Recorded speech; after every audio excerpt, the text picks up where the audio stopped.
Hello दोस्तों, मैं आपका गाइड, आपका दोस्त अनुराग पांडे और आप देख रहे हैं हमारा यूट्यूब चैनल। आज हम पॉलिटिकल साइंस की क्लास शुरू करेंगे। पॉलिटिकल साइंस की वीडियो बनाएंगे और इसमें हम मूलाधिकार से शुरुआत करेंगे। अब आप लोग सोचेंगे कि ये बीच से ही क्यों? तो संविधान का विकास, संविधान सभा का गठन, ये सब हैं चैप्टर्स जो हम बाद में पढ़ा देंगे। ठीक है, सबसे पहले हम आज मूलाधिकार के बारे में देखेंगे। ठीक है, तो मूलाधिकार, भारतीय संविधान में मूलाधिकार का वर्णन किया गया है। आपको भी पता है कि मूलाधिकार का जो संबंध है भारतीय संविधान में, वो भाग 3 में वर्णित है। मूलाधिकार भारतीय संविधान के भाग 3 में वर्णित किया गया है। और अनुच्छेद की बात अगर करें तो अनुच्छेद 12 से लेकर 35, मतलब 12 से 35 तक, 12 to 35 तक अनुच्छेद में इसका वर्णन किया गया है। वीडियो बड़ी अच्छी रहेगी, मज़ेदार होगी और सिंपल भाषा में समझाएंगे, जो कि आपको समझने में भी बहुत आसानी होगी। और हम मूलाधिकार की शुरुआत जो करेंगे वो करेंगे एनसीईआरटी से। ठीक है, शुरुआत एनसीईआरटी में होगा। आप कक्षा 11 की किताब है भारत का संविधान सिद्धांत। ठीक है, उसमें एक चैप्टर है, नाम है भारतीय संविधान में अधिकार। तो भारतीय संविधान में अधिकार की जो बात की गई है, मूलाधिकार की बात की गई, उसका महत्व किसमें है, अधिकार का महत्व किस बात में है, ये हमें देखना है। पहले तो ये हम समझ जाएंगे तो हमें पता चल जाएगा कि अधिकार जरूरी क्यों है। ठीक है, और इसके तहत क्या होगा कि आपको समझाने में भी आसानी होगी। किसी को अगर बताना चाहें तो आप बता भी सकते हैं बड़े आराम से। तो इसमें चैप्टर में शुरुआत है एक एग्जाम्पल के साथ कि अधिकारों का महत्व। वीडियो को अंत तक जरूर देखें, वीडियो को लाइक शेयर कमेंट करना ना भूलें, साथ में चैनल को सब्सक्राइब जरूर करें। ठीक है, तो अधिकारों का महत्व देखेंगे। अधिकारों का महत्व में एक एग्जाम्पल दिया गया है कि 1982 में क्या हुआ, एशियाई खेलों से पहले कुछ निर्माण कार्य करने थे। उसके लिए सरकार ने ठेकेदारों की सेवाएं ली। ठीक है, अब ठेकेदारों की नियुक्ति हुई है तो ठेकेदार देश के अन्य भागों से आएंगे। अब वो जब ठेकेदार आएंगे, ठेकेदार मजदूरी करेंगे नहीं, मजदूरी गरीब मजदूर होंगे, उनको वो लाएंगे अपने साथ। ठीक है, अब इसमें क्या हुआ कि 1982 के एशियाई खेल से पहले जो निर्माण कार्य होना था, उसमें ठेकेदारों ने मजदूरों को जो न्यूनतम मजदूरी, निर्धारित न्यूनतम मजदूरी होती थी, उससे भी कम मजदूरी देने की बात की थी उन लोगों ने। उन्होंने शर्त यही रखी थी।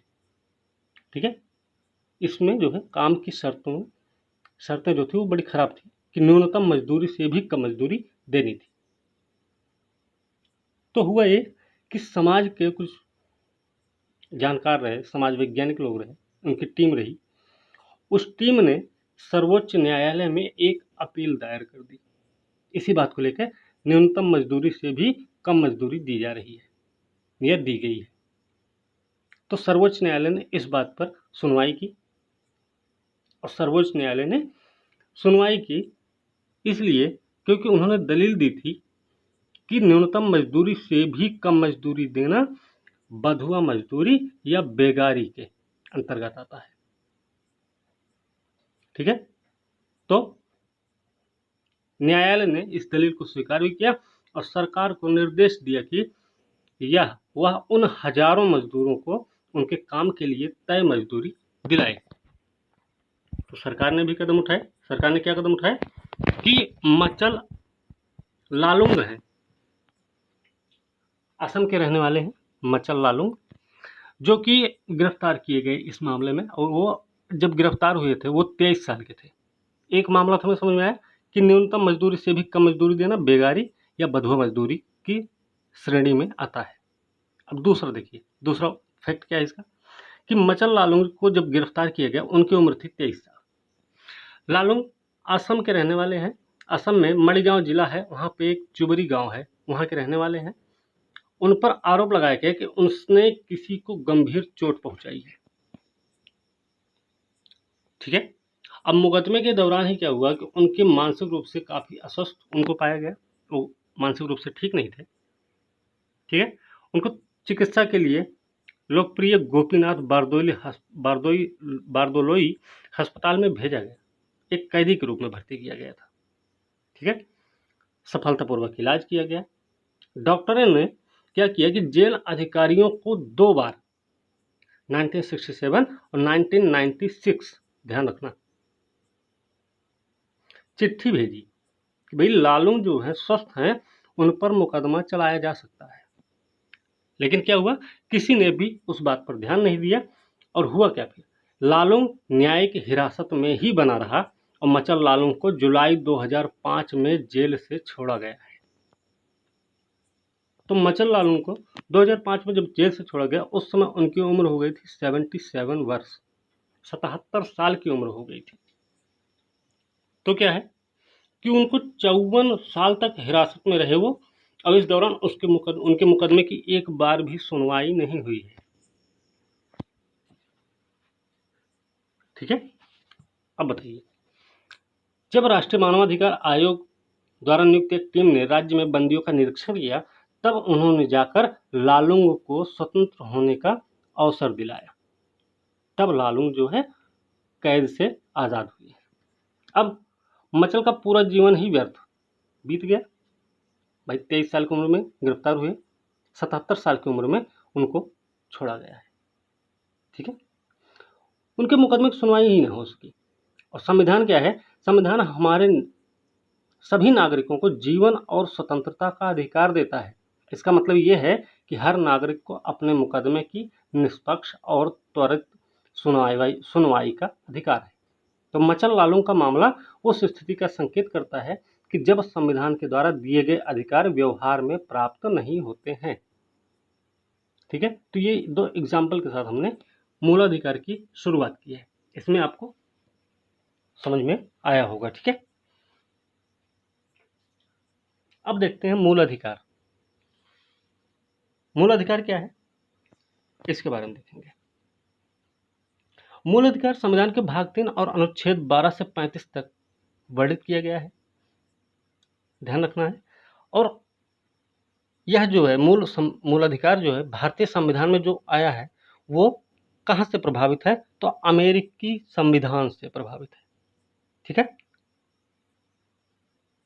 इसको जो है मूल अधिकार को भारत का मैग्ना कार्टा कहा जाता है। तो भारत का मैग्ना कार्टा मूल अधिकार को कहा जाता है। तो क्यों कहा जाता है, इसका मतलब ये है कि मूल अधिकार जो है न्यायोचित मूल अधिकारों का उल्लेख करता है। ठीक है। न्याय उचित मूल अधिकारों का उल्लेख करता है। आप लोगों ने जैसे पढ़ा होगा कि हमारा अधिकार वहीं तक सीमित है कि जहां तक किसी दूसरे के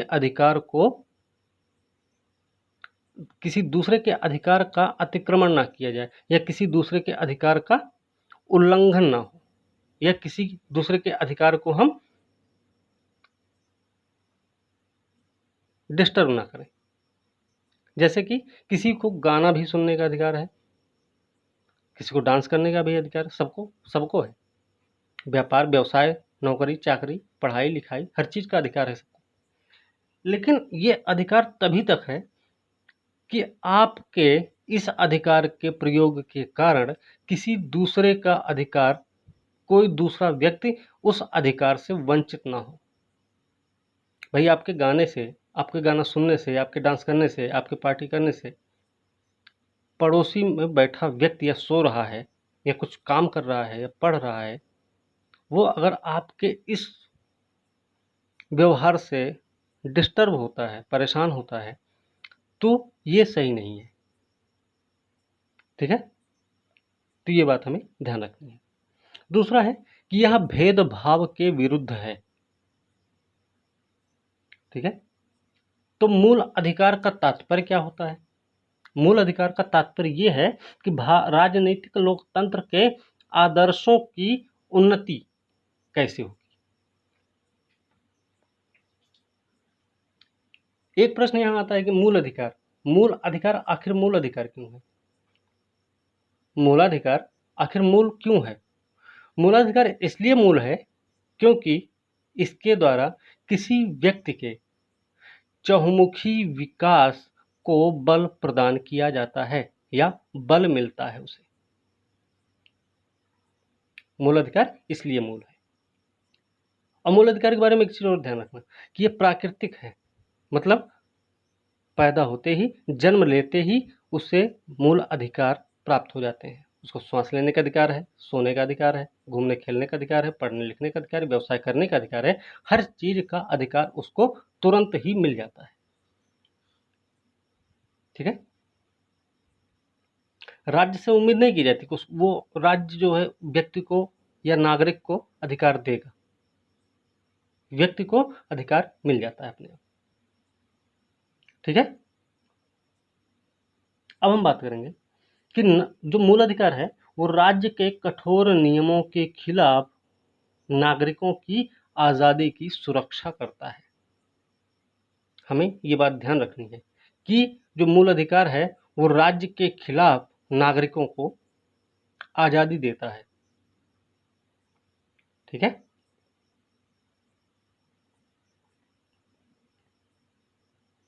साथ में यह विधान मंडल के कानून के क्रियान्वयन पर तानाशाही को भी मर्यादित करता है।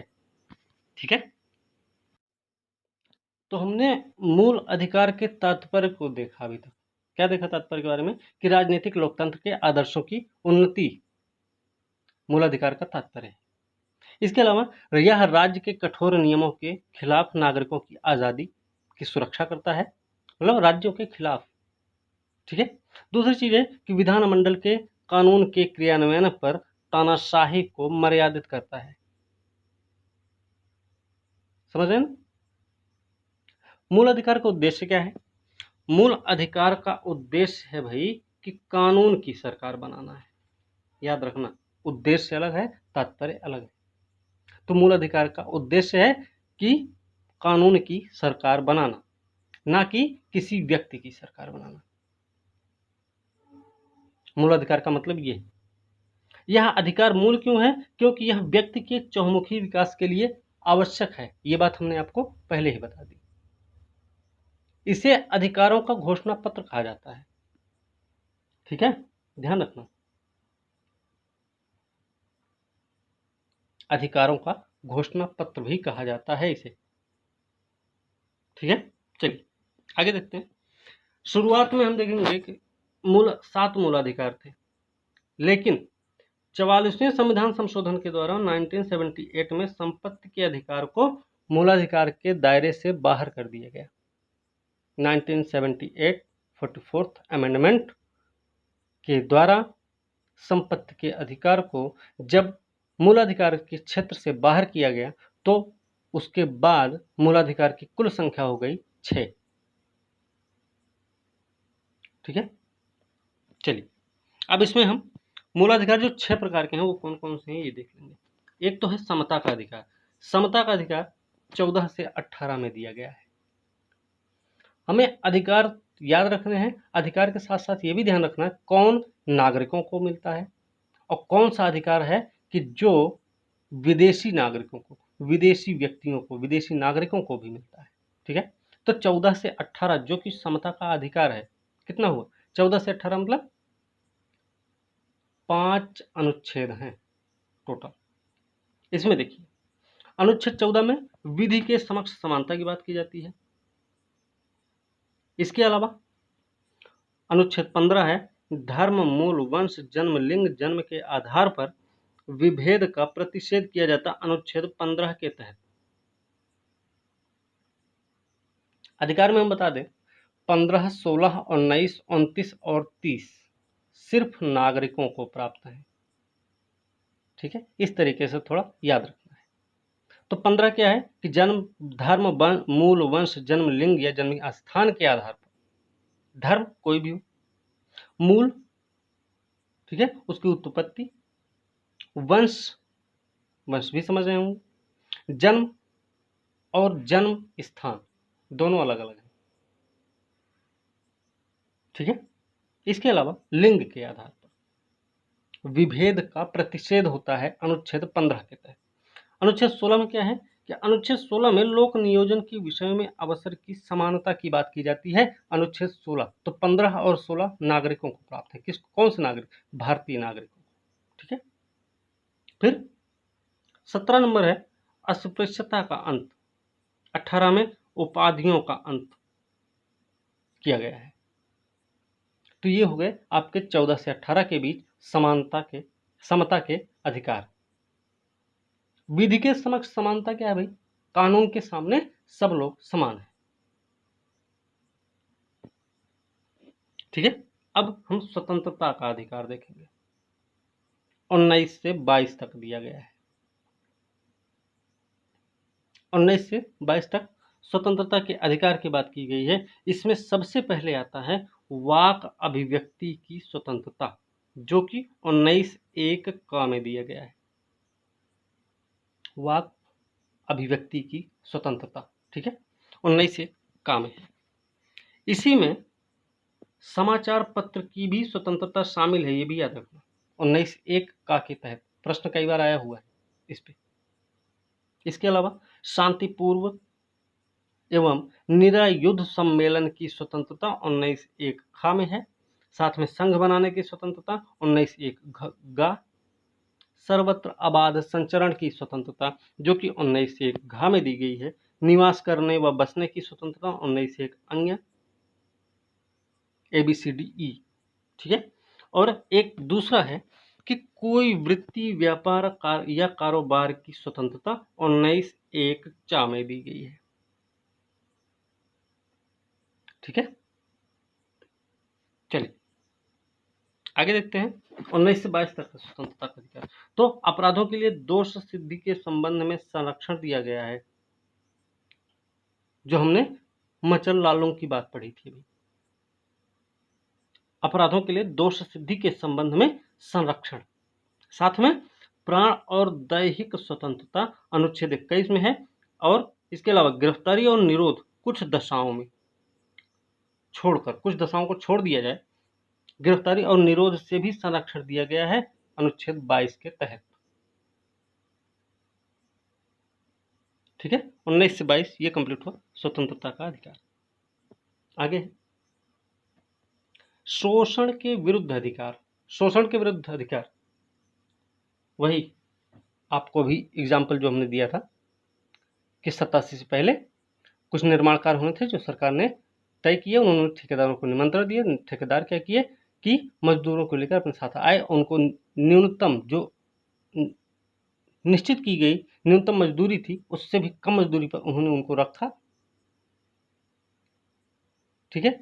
और इस पे जब अपील की गई तो अपील इस बात पे की गई कि न्यूनतम मजदूरी से कम मजदूरी देना क्या है, बेगारी या बंधुआ मजदूरी की श्रेणी में आता है, ठीक है। तो अनुच्छेद 23 और 24 शोषण के विरुद्ध अधिकार की बात करते हैं। कौन से अधिकार? एक तो है मानव के दुर्व्यापार और बलात् श्रम का निषेध करते हैं। दूसरी चीज है कि 14 वर्ष से कम आयु के बच्चों को कारखानों, खनन इत्यादि पर संकटमय क्षेत्र में नियोजन को निषिद्ध करना, यह है अनुच्छेद 24 आपका। आगे देखें धर्म की स्वतंत्रता का अधिकार। ये क्या है कि धर्म की स्वतंत्रता का अधिकार 25 से 28 अनुच्छेद के अंतर्गत दिया गया है। इसमें सबसे पहले कहा गया कि धर्म का प्रचार करने का अधिकार। अनुच्छेद 25 है, ये ध्यान रखना। अनुच्छेद 25 है कि धर्म का प्रचार करने का अधिकार है। लेकिन धर्म का प्रचार करने का अधिकार का मतलब ये नहीं है आप किसी का धर्म परिवर्तन करवाइए। आप अपने धर्म का प्रचार कर सकते हैं लेकिन किसी के धर्म को परिवर्तित नहीं करा सकते। कोई इच्छित हो अलग मैटर है, लेकिन जबरदस्ती नहीं कर सकते आप किसी के साथ, ठीक। इसके अलावा धार्मिक कार्यों के प्रबंध की स्वतंत्रता। हमारे यहाँ होता है दुर्गा पूजा लगे, गणेश चतुर्थी आती है, क्या गणेश उत्सव मनाया जाता है, नवदुर्गा महोत्सव होता है, तो उसमें लोग पर्चियाँ काटते हैं, लेकिन वो ज़बरदस्ती नहीं करते किसी से, आराम से। जिसकी जो इच्छा, जो श्रद्धा हो, वो अपने हिसाब से कर सकता है। ठीक है। इसके अलावा किसी धर्म की अभिवृद्धि के लिए करों के समुदाय के बारे में स्वतंत्रता है। ठीक है। अनुच्छेद 27 इस बात को कहता है कि भाई किसी धर्म की अभिवृद्धि के लिए करों के समुदाय के बारे में स्वतंत्रता होनी चाहिए और रहेगी। ठीक है।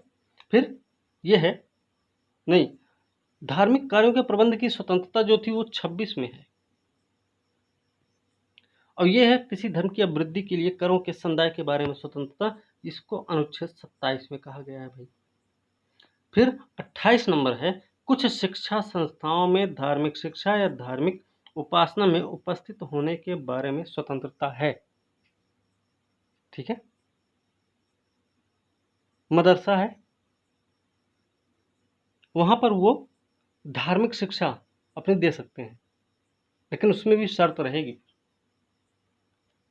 सरकार द्वारा पोषित। ठीक है, वित्त पोषित की बात ना हो।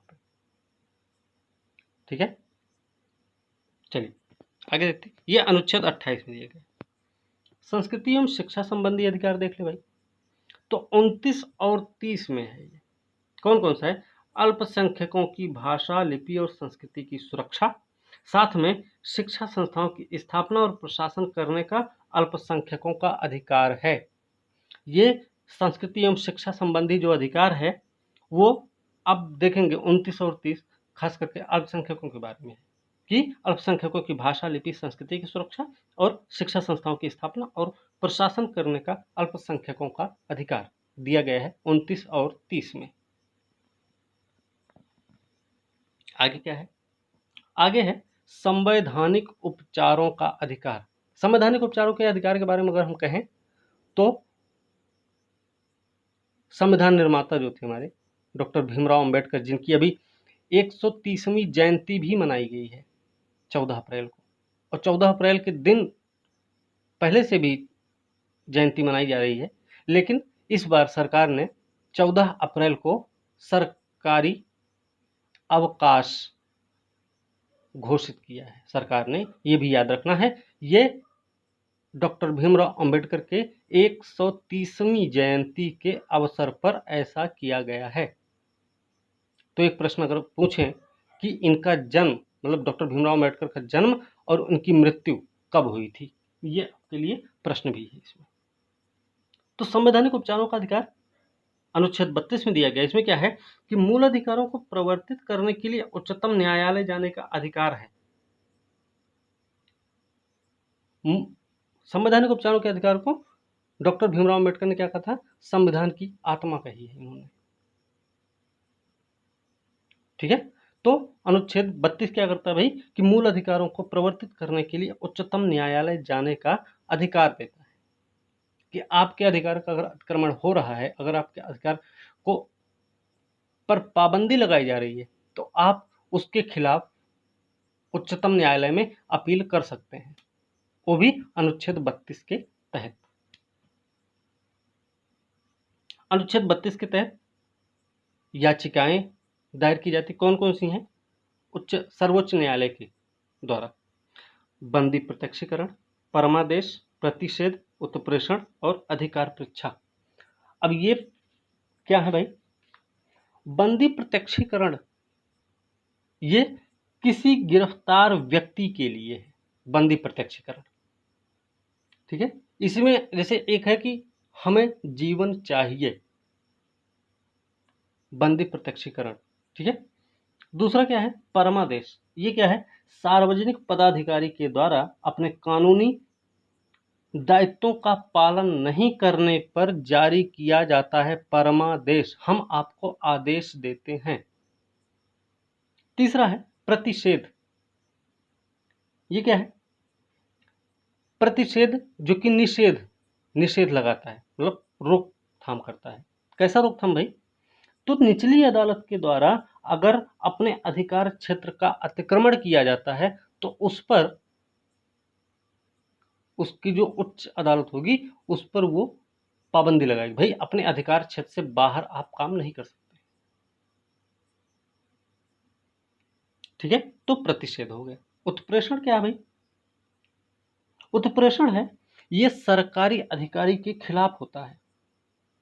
उत्प्रेषण उत्प्रेषण सरकारी अधिकारी के खिलाफ होता है। और आपको बता दें, यह जो है विचाराधीन मामलों को आगे बढ़ाने के लिए किया जाता है उत्प्रेषण। फिर एक है अधिकार परीक्षा, अंतिम है। अधिकार परीक्षा का क्या है भाई? अधिकार परीक्षा है कि किसी व्यक्ति के द्वारा, मतलब आप किस अधिकार से काम कर रहे हैं, कि किसी व्यक्ति के द्वारा बिना किसी अधिकार के काम करने पर अदालत के द्वारा जारी किया जाता है। अधिकार परीक्षा का मतलब क्या है? किस अधिकार से। ठीक है, तो याद रखना इस बात को। चलिए अब देखते हैं, इसी अधिकार में, मूल अधिकार में एक अधिकार आया है अनुच्छेद 21 का। मूलाधिकार में शिक्षा को शुरुआत में शामिल नहीं किया गया था। इसका कारण सिर्फ इतना था कि उस समय हो सकता है भारत का संविधान का जब गठन किया गया, जब भारतीय संविधान का निर्माण हुआ, तो उस समय भारत की स्थिति या भारतीय राज्यों की स्थिति वो नहीं थी कि वो सभी के शिक्षा के अधिकार को बढ़ावा दे सकें। इसलिए शिक्षा के अधिकार को बाद में शामिल किया गया मूलाधिकार के तहत। और मूलाधिकार में अनुच्छेद 21 का के तहत बोला गया कि भाई शिक्षा का अधिकार होना चाहिए। अनुच्छेद 21 में ही, अनुच्छेद 21 क्या है? अनुच्छेद 21, अनुच्छेद 21 जो कि प्राण और दैहिक स्वतंत्रता की बात है, करता है, उसी में विदेश भ्रमण का भी अधिकार शामिल है। अनुच्छेद 21 को जो पढ़ते हैं तो उसी में हम विदेश भ्रमण के अधिकार को भी पढ़ते हैं। तो विदेश भ्रमण का अधिकार किस अनुच्छेद में है? तो हमें याद रखना चाहिए अनुच्छेद 21 के अंतर्गत दिया गया है। अब देखते हैं आगे क्या है। इसके आगे, भारतीय संसद के द्वारा निर्मित सिविल अधिकार संरक्षण अधिनियम, भारतीय संसद के द्वारा निर्मित सिविल अधिकार संरक्षण अधिनियम 1955 के अंतर्गत भारतीय समाज में अस्पृश्यता को दंडनीय अपराध माना गया। भारतीय समाज में अस्पृश्यता को दंडनीय अपराध माना गया किसके थ्रू? भारतीय संविधान के, भारतीय संसद के द्वारा निर्मित सिविल अधिकार संरक्षण अधिनियम 1955 के तहत। समझ? तो सिविल अधिकार संरक्षण अधिनियम के तहत 1955 के तहत भारतीय समाज में अस्पृश्यता को दंडनीय अपराध माना गया है। अनुच्छेद 226 के तहत, मूल अधिकार से बाहर का है, इस अनुच्छेद 226 तहत उच्च न्यायालयों को मूलाधिकार के न्यायिक संरक्षण के लिए शक्ति प्रदान की। जैसे अनुच्छेद 32 में उच्चतम न्यायालय के लिए है, वैसे ही अनुच्छेद 226 के तहत उच्च न्यायालयों को भी अधिकार मिला हुआ है कि मूलाधिकार के न्यायिक संरक्षण, मूलाधिकार का न्यायिक संरक्षण करेंगे। तो मूलाधिकारों के न्यायिक संरक्षण की शक्ति अनुच्छेद 226 के तहत उच्च न्यायालयों को दी गई है। ठीक है, याचिकाएं हैं ये हमने आपको पहले ही बता दी। ठीक है, अब हम मूलाधिकार की विशेषता की बात करेंगे। मूलाधिकार की विशेषता जो है वो विशेषता कैसी है? मूलाधिकार की विशेषता ये है कि सीमित है, सीमित अधिकार है, असीमित नहीं है। ठीक है, अधिकार, मूलाधिकार जो है वो असीमित नहीं है, मतलब सीमित है। दूसरा क्या है कि वाद योग्य है, कि अगर मूलाधिकार का अतिक्रमण हो रहा है तो हम उसके लिए उच्चतम न्यायालय, उच्च न्यायालय में अपील कर सकते हैं जाके। तीसरी चीज क्या? व्यक्तिगत अधिकारों तथा समाज के बीच संतुलन स्थापित करता है। हमने आपको बता दिया शुरुआत में ही। ठीक है, फिर राज्य के खिलाफ नागरिकों को सुरक्षा प्रदान करता है। यह स्थायी नहीं है, आपको भी पता है आपातकाल जब लगता है तो मूलाधिकार समाप्त हो जाते हैं, निलंबित किए जाते हैं। अनुच्छेद 21 और 20 और 21 को छोड़कर, ठीक है, याद रखना। अनुच्छेद 20 और 21 को छोड़कर इनको क्या किया जाता है, समाप्त कर दिया जाता है। 20 और 21 को नहीं किया जाता है, याद रखना। तो भाई स्थायी नहीं, संसद इनमें कटौती कर सकता है या कमी कर सकता है, कैसे, संशोधन के द्वारा।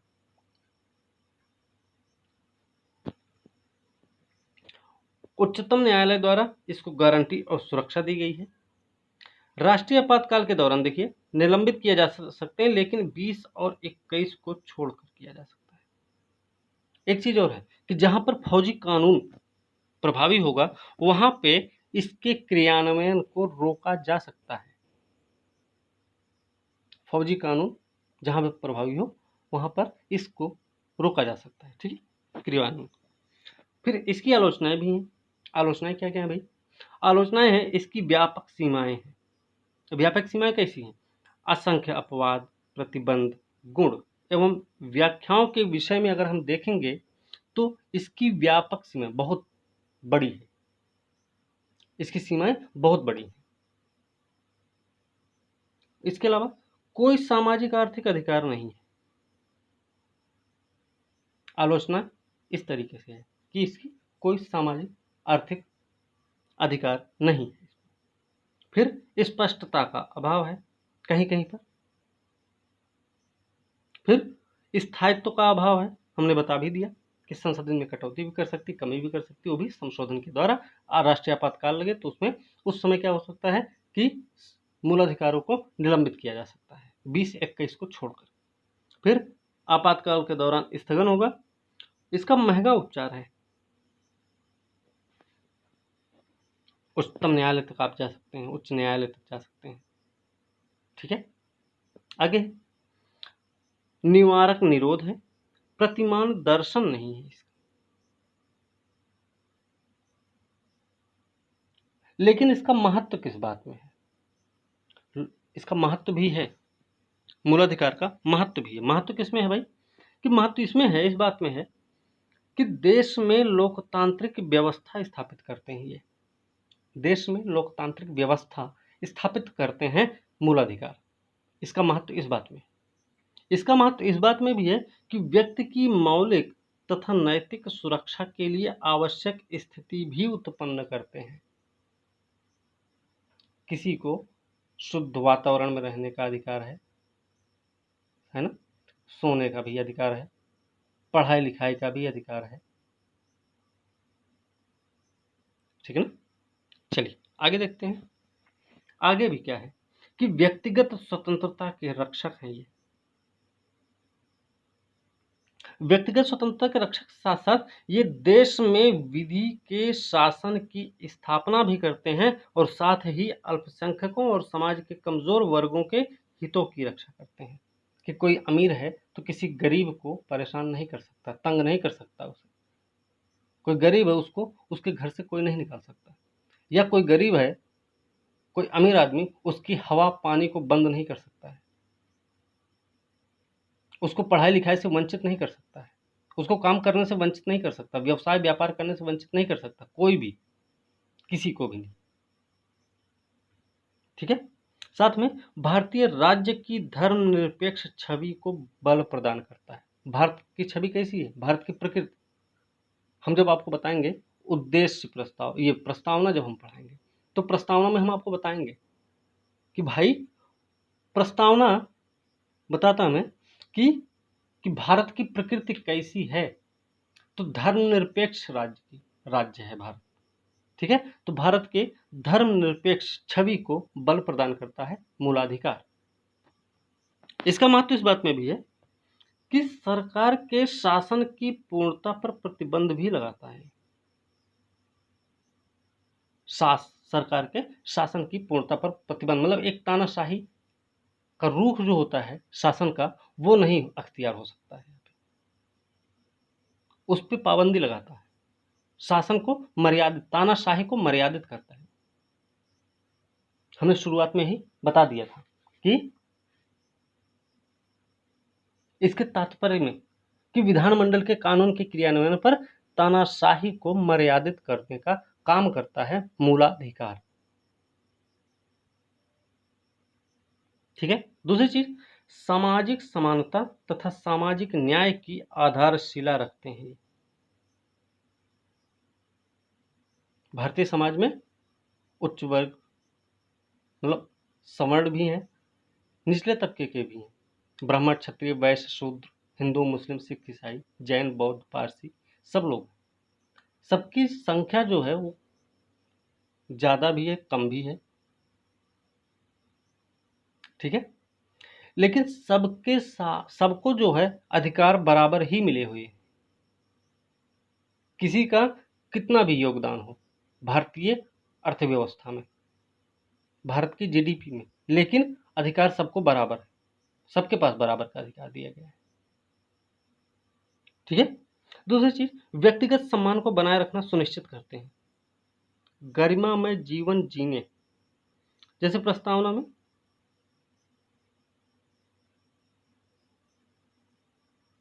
गरिमापूर्ण जीवन जीने की स्वतंत्रता है। तो सब लोग, किसी को जाति सूचक शब्द से आप नहीं बुला सकते हैं। ठीक है। इसके अलावा लोगों को राजनीतिक तथा प्रशासनिक प्रणाली में भाग लेने का अधिकार प्रदान करता है। अवसर की समानता की बात हुई है। व्यापार व्यवसाय तो ठीक है, शिक्षा ठीक है, सब कुछ ठीक है। राजनीति में जैसे वोट करते हैं, अमीर हो चाहे गरीब, वो एक वोट सबका है।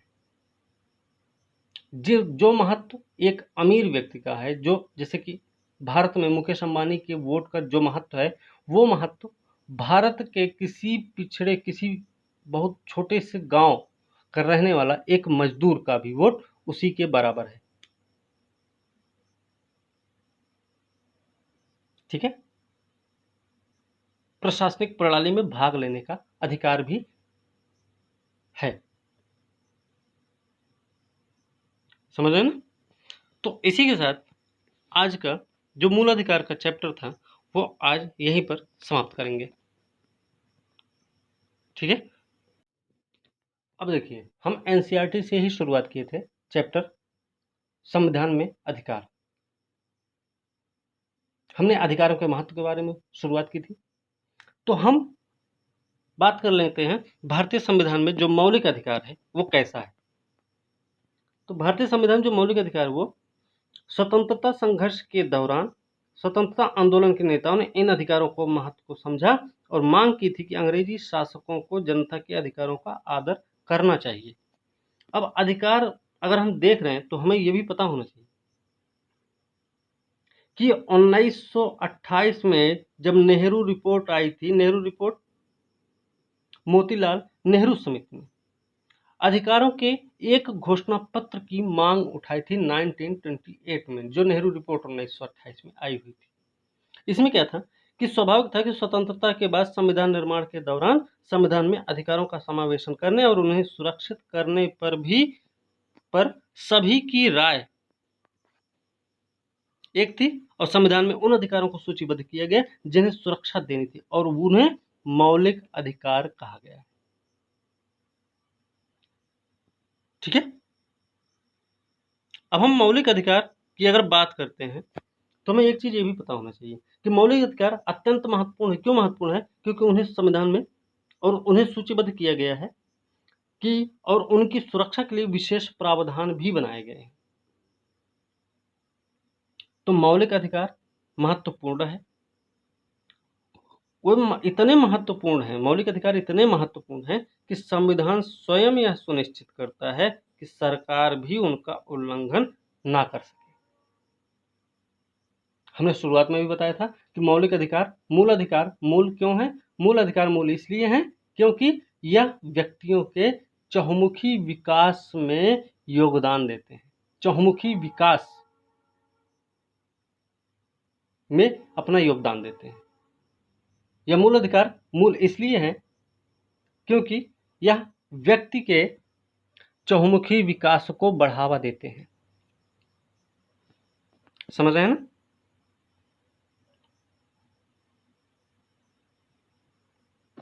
चलिए, ठीक है, तो ये सारी चीजें थी। तो इसी के साथ हम क्या करेंगे, आज का वीडियो हम यहीं पर अब समाप्त करेंगे, ठीक है। और वीडियो अच्छी लगी हो तो लाइक शेयर कमेंट करें, साथ में चैनल को सब्सक्राइब करना ना भूलें, और जो प्रश्न पूछे हैं उसका उत्तर जरूर देना है, रिप्लाई जरूर कीजिएगा कि वो उनका मतलब डॉक्टर भीमराव अंबेडकर का जन्म कब हुआ था और उनकी मृत्यु कब हुई है, ठीक है ना। तो इसी के साथ आज की वीडियो हम यहीं पर समाप्त करेंगे। मूलाधिकार का चैप्टर आज समाप्त हुआ है। अभी हम एनसीईआरटी भी पढ़ाएंगे, लेकिन ये नोट्स जो है, नोट्स से जो वीडियोस बनाएंगे उनको बनाने के बाद, और या हो सके तो साथ में हम एनसीईआरटी भी चलाते रहेंगे इसी में। तो वीडियो को देखते रहिए, पढ़ते रहिए, अच्छे से कंठस्थ करिए, उनको ध्यान में रखिए। एग्ज़ाम में बहुत ही महत्वपूर्ण होगा। एग्ज़ाम में कई सारे क्वेश्चंस होंगे जो आपको मिल जाएंगे यहाँ से। तो इसी के साथ आज की वीडियो हम यहीं समाप्त करेंगे। अगले वीडियो के साथ कल मिलते, तब तक के लिए धन्यवाद।